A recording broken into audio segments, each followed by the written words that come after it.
Eh bien, salut à tous, c'est Lisa, j'espère que vous allez bien. Donc, on se retrouve aujourd'hui pour la première fiche d'élevage de la chaîne. Donc, cette fiche d'élevage, elle sera portée sur les Corosus morosus. Donc, les Corosus morosus, c'est le phasme qui est appelé familièrement, phasme bâton ou encore phasme morose, hein. Les deux, mais plus généralement phasme bâton. Donc pourquoi l'appelle-t-on phasme bâton? Tout simplement parce que il ressemble beaucoup à un bâton, hein, tout simplement. Donc je vais vous le montrer. Donc je vais vous le montrer en vidéo, en direct de mon terrarium. Mais je vais également vous le montrer en image. Donc l'image va apparaître maintenant. Donc voilà, donc là vous avez pu bien le voir pour que vous vous rendiez bien compte à quoi il ressemble. Donc voilà, donc on va ouvrir le terrarium. Donc je ne sais pas si vous allez faire la différence entre la brindille et le bout de branche. Donc vous voyez, il est là. Donc voilà, donc là, là. Donc là. Vous voyez, il est là. Donc vous voyez pourquoi je vous ai dit qu'il ressemblait beaucoup à une brindille. Donc on va le fermer. Donc voilà, donc au niveau de sa description, donc comme vous avez pu le voir, il ressemble beaucoup à une branche. Donc sur sa tête, il dispose de deux antennes, donc de deux yeux, hein, normal, comme la majorité des êtres vivants, mais également de deux mandibules, donc qui lui servent à broyer, donc à se nourrir. Donc c'est pour ça que lorsque vous voulez le prendre, faites bien attention de la façon dont vous le prenez. Donc moi je vous conseille de le prendre par le milieu du corps, hein, comme ça, voilà, par le milieu du corps, de ne pas toucher ses mandibules, hein, parce que c'est quand même relativement fragile, et si vous lui cassez, il ne pourra plus se nourrir, donc il risque de mourir. Donc voilà, donc je ne sais pas si je vous l'ai dit, hein, mais je m'en rappelle plus. Donc si vous commencez l'élevage de phasme, c'est donc cette espèce à laquelle il faut commencer, car elle résiste à tout.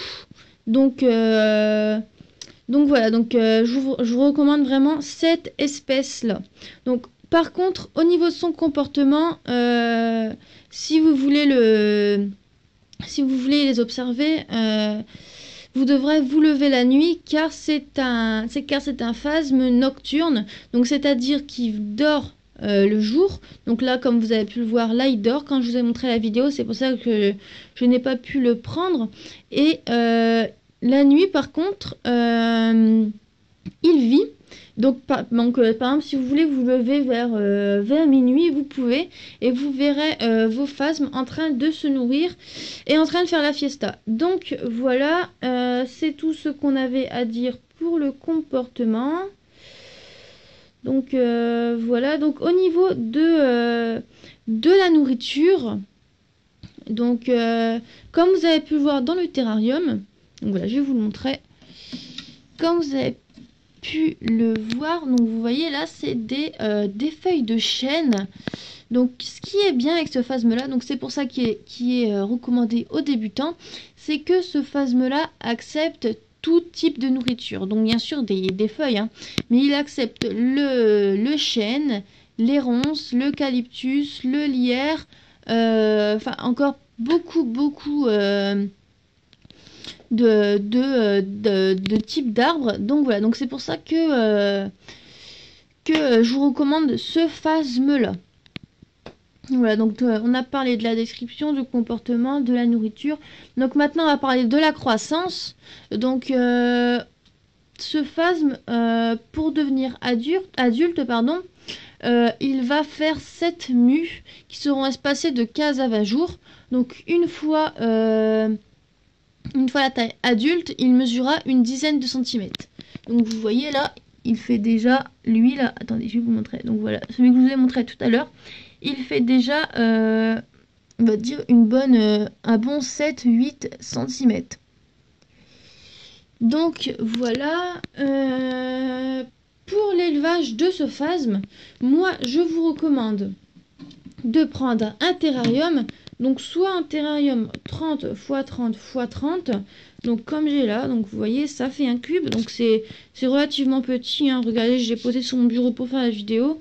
Et donc voilà, hein, c'est petit quand même, hein. Donc voilà, donc c'est pour ça, je vous recommande un terrarium 30 x 30 x 30. Ou si vous n'avez pas la place, un terrarium 20 x 30 x 30. Voilà, donc ça c'est ce qui est du terrarium. Donc voilà, mais si vous ne pouvez pas acheter de terrarium pour x ou y raison, je vous conseille de prendre une boîte en plastique. Donc je vais couper la vidéo et je vous reprends avec la boîte en plastique. Donc me revoilà, donc j'ai pris la boîte en plastique. Donc si vous n'avez pas de terrarium, donc je vous conseille de prendre une boîte comme ça. Donc voilà, donc c'est une boîte qu'on peut trouver à Ikea. Donc personnellement je l'ai payé 99 centimes, hein. Donc c'est certes par rapport au terrarium c'est beaucoup moins cher. Mais donc voilà, après vous faites ce que vous souhaitez. Mais vos phasmes seront quand même mieux dans un terrarium. Mais si vous pouvez, mais si vous souhaitez laisser vos phasmes pendant quelques mois dans cette boîte, vous pouvez. Donc je vais pas trop parler de comment aménager le terrarium puisqu'une vidéo tuto va arriver vous expliquant comment l'aménager. Donc c'est juste qu'il faudra le mettre en hauteur, je vais juste vous dire ça, et qu'il faudra quand même avoir une hauteur relativement haute, hein, une vingtaine de centimètres. Donc voilà, donc on va pas trop parler, hein, du terrarium puisque comme je vous l'ai dit, une vidéo arrivera bientôt. Donc voilà, donc au niveau de la reproduction, ce phasme a une particularité, c'est que il n'a pas besoin de mâle pour pouvoir pondre des œufs. C'est ce qu'on appelle un phasme parthénogenèse. Donc voilà, donc qu'est-ce qu'un phasme parthénogenèse? C'est que il n'a pas besoin de mâle. C'est-à-dire qu'il n'existe que des femelles. Donc voilà, donc quand il doit exister quand même quelques mâles, hein, mais c'est quand même très très très rare. Donc c'est pour ça qu'on dit que le phasme est parthénogenèse, puisqu'il n'a pas besoin du mâle pour faire des œufs. C'est donc pourquoi dans votre terrarium vous aurez que des femelles. Donc ça c'est pas très grave, hein, mais donc voilà, donc il y a également, ça c'est un petit peu le petit bémol du phasme bâton, pardon, c'est que il va pondre énormément d'œufs. Donc durant sa vie, donc qui dure 6 mois, il va pondre 300 œufs. Donc je sais pas si vous vous imaginez, donc moi personnellement j'ai 5 phasmes bâtons. Donc vous multipliez 5 x 3, 3 x 5, 15. Donc ça fait 1500 œufs en 6 mois de temps. Donc c'est un petit peu ça le point négatif. Donc après ce que je vous conseille, moi, c'est parce que si vous avez 1500 œufs chez vous, ça va être un petit peu embêtant. Surtout que sur les 1500 œufs, 1400 naîtront, hein, puisqu'il y a une forte natalité. Donc voilà, donc moi ce que je vous conseille, c'est que soit vous en gardez une centaine et le reste vous le vendez. Donc vous pouvez mettre des petites annonces sur internet et donc voilà, vous le vendez. Ou si vous n'arrivez pas à le vendre, donc bah là ce serait vraiment pas très joyeux, mais vous devrez vous en débarrasser parce que vous allez vite voir que c'est très difficile de garder 1500 œufs chez vous, hein. Donc voilà, donc puisqu'on parle des œufs, voilà, bon là je n'ai pas d'œufs, mais voilà un œuf qui arrive à votre écran.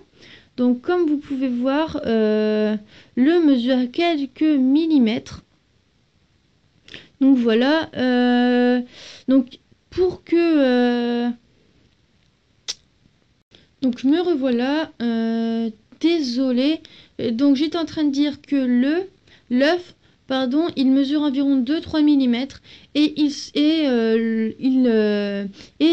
il éclora 2 à 3 mois après la ponte. Donc si vous ne savez pas comment incuber vos œufs, je vous invite à aller voir le tutoriel donc qui est sur ma chaîne, qui vous explique comment incuber des œufs. Donc voilà, je pense qu'on a fait le tour. Voilà, donc je pense qu'on a fait le tour de ce Corosus morosus. Donc si vous aimez les fiches d'élevage, faites-le moi savoir dans les commentaires. Donc de toute façon, comme je vais acquérir plusieurs phasmes, plusieurs espèces de phasmes, je ferai des fiches d'élevage.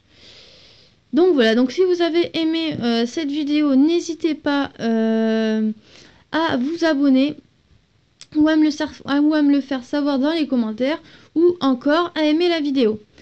Donc voilà, c'était Lisa pour la fiche d'élevage du Corosus morosus. À bientôt!